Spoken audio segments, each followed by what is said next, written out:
আজ বগুড়ার কাহালুতে সরকারি পুকুর নিয়ে দুই পক্ষের সংঘর্ষে যুবদল নেতা ছুরি আঘাতে নিহত। বগুড়ার কাহালু উপজেলার মালঞ্চা ইউনিয়নের মাগুরা গ্রামের সরকারি পুকুরকে কেন্দ্র করে সংঘর্ষের ঘটনায় রাহুল সরকার নিহত হয়েছেন।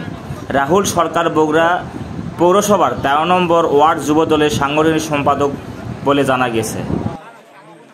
স্থানীয় সূত্রে জানা যায়, দীর্ঘদিন ধরে মাগুরা গ্রামের সরকারি পুকুরটি আওয়ামী লীগের নেতাদের দখলে ছিল।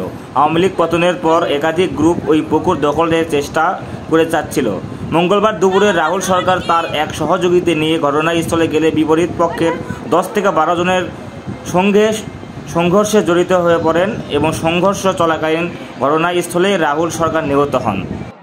ঘটনায় খবর পেয়ে পুলিশ ও স্থানীয় জনপ্রতিনিধিরা দ্রুত ঘটনায় পৌঁছেন। বর্তমানে এলাকায় উত্তেজনা বিরাজ করছে এবং অতিরিক্ত পুলিশ মোতায়েন করা হয়েছে। আর যারা ভিডিওটি দেখেছেন অবশ্যই তারা কমেন্টে জানাবেন এবং অবশ্যই ভিডিওটি শেয়ার করবেন এবং ফলো করবেন।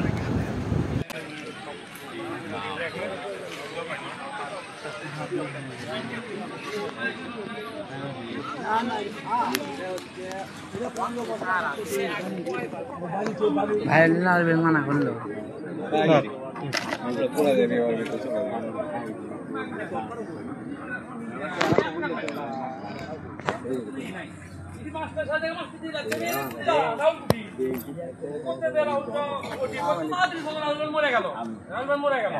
মরে গেছে।